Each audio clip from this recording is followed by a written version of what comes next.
Assalamualaikum warahmatullahi wabarakatuh. Perkenalkan, nama saya Pipi Antika, NIM 19045166.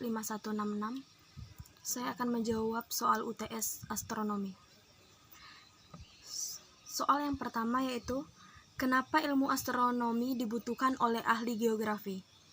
Menurut saya, karena untuk mengetahui benda-benda langit seperti bintang, planet, komet, dan lain-lain, serta fenomena-fenomena alam yang terjadi di luar atmosfer. Contoh fenomena atmosfer yaitu fenomena aurora. Aurora merupakan tampilan cahaya alami yang umumnya terbentuk di wilayah lintang tinggi seperti Kutub Utara serta Antartika. Aurora muncul karena berasal dari angin dan matahari. Kedua yaitu, astronomi merupakan ilmu yang dinamis dan berkembang dengan pesat. Coba jelaskan sejarah perkembangan ilmu astronomi dan penemuan terbaru apa yang dihasilkan saat ini. Saya akan menjelaskan perkembangan astronomi per periode. Periode 1, zaman purbakala 1500 Masehi. Perkembangan astronomi sebenarnya sudah terdeteksi sekitar 1000 sebelum Masehi, tepatnya zaman Sumeria dan Babilonia. Mereka mengamati berbagai keteraturan dan mampu meramalkan gerhana bulan dan peredaran planet. Ciri-ciri periode pertama, yang pertama belum ada penelitian yang sistematis, yang kedua bersifat spekulatif, yang ketiga pergerakan benda-benda langit dianggap memiliki kekuatan magis, yang keempat pada periode pertama ini dikumpulkan berbagai fakta fisik yang dipakai untuk membuat perumusan empirik. Untuk pengkajian lebih dalam, kita akan membahas tokoh-tokoh penting yang sangat berperan dalam periode pertama. Yang pertama ada Anaximander, 610 sampai 546 sebelum Masehi. Seorang filosof Yunani yang dikenal sebagai bapak ilmu astronomi. Ia menganggap bentuk bumi sebagai silinder dan angkasa berputar tiap harinya mengelilinginya. Yang kedua, Anaxagoras, 500 sampai 478 sebelum Masehi, mengajarkan bahwa matahari sebuah batu panas dan bulan tidak memancarkan cahaya sendiri. Periode 2, sekitar 1550 sampai 1800 Masehi. Perkembangan ilmu astronomi pada periode 2 terjadi sangat pesat. Banyak sumbangan-sumbangan yang telah diberikan oleh para ahli dalam perkembangan astronomi. Selain itu, pada periode 2 ini terjadi perubahan sarana pengamatan, yaitu dari pengamatan benda langit yang menggunakan mata telanjang menjadi pengamatan yang menggunakan teleskop. Tokoh-tokoh yang berperan penting dalam perkembangan periode 2 ini yaitu, yang pertama Tycho Brahe, 1546 sampai 1601, ia memberikan sumbangsi bagi perkembangan astronomi luar biasa besarnya. Dia bukan hanya merancang dan membangun instrumentasi yang revolusioner, tetapi juga melakukan pengamatan yang berulang-ulang. Yang kedua, René Descartes, 1596 sampai 1650. Ia berpendapat bahwa jagat raya tersusun atas materi-materi yang berputar, yang ia sebut vortex. Menurutnya, sebuah benda memiliki kecenderungan untuk diam atau bergerak beraturan dalam garis lurus. Periode 3, 1800 Masehi sampai 1890 Masehi. Pada periode ini diformulasikan konsep-konsep fisika mendasar yang sekarang kita kenal dengan sebutan fisika klasik. Tokoh-tokoh astronomi pada periode 3 yaitu William Hyde Wollaston. Pada 1802, ia mencatat keberadaan sejumlah garis-garis gelap dalam spektrum matahari. Yang kedua, Urbain James Joseph Le Verrier, 1811 sampai 1877 Masehi, seorang ahli matematika Prancis yang memperhitungkan keberadaan planet Neptunus. Saat pemeriksaan gerakan Uranus, ia menemukan bahwa gerakan dipengaruhi oleh sebuah planet tak dikenal. Perhitungan Le Verrier memungkinkan penemuan Neptunus oleh Johann Galle. Periode keempat, 1890 Masehi sampai sekarang. Pada periode ini, pada akhir abad ke-19, ditemukan beberapa fenomena yang tidak bisa dijelaskan melalui fisika klasik. Hal ini menuntut pengembangan konsep fisika yang lebih mendasar lagi yang sekarang disebut fisika modern. Para ahli astronomi melakukan pengamatan di observatorium dengan menggunakan teleskop untuk mengamati objek langit. Tokoh-tokoh pada periode ini adalah Giovanni Schiaparelli 1835 sampai 1910, seorang ahli astronomi Italia yang pertama kali melaporkan adanya canali di permukaan planet Mars. Ketika planet tersebut mendekat di tahun 1877, dalam bahasa Italia canali berarti selat. Namun ketika diterjemahkan ke dalam bahasa Inggris menjadi terusan atau aliran sungai. Yang kedua, Percival Lowell 1855 sampai 1916. Selain di Italia, demam Mars juga terjadi di Amerika. Salah seorang ahli astronomi yang terobsesi untuk meneliti planet Mars adalah Percival Lowell.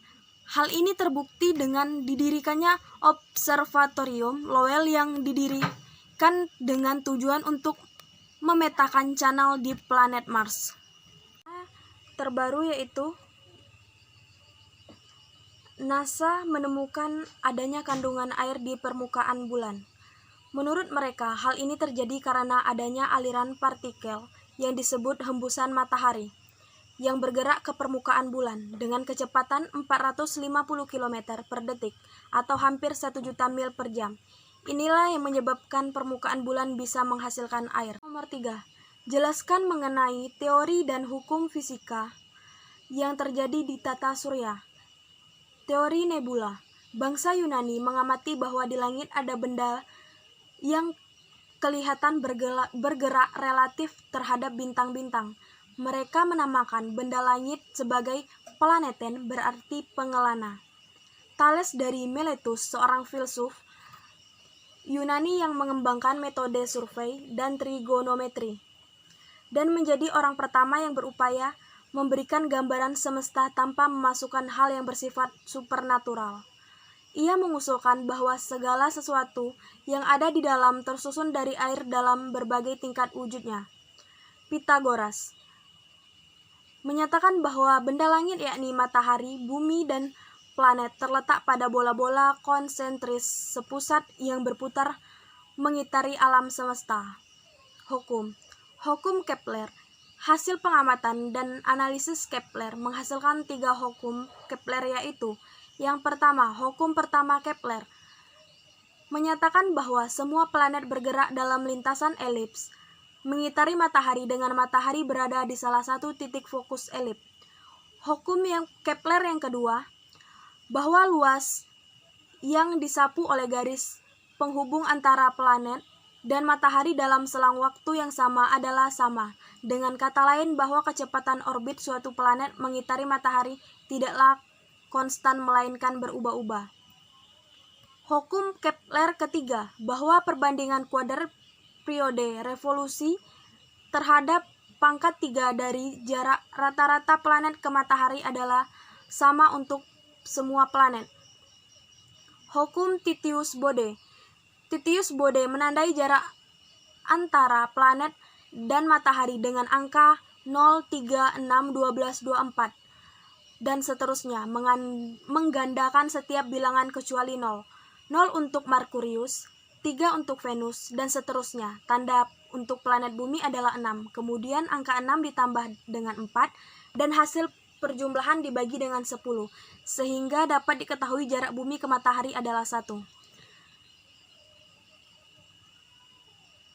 Kesesuaian hukum Newton dan hukum Kepler.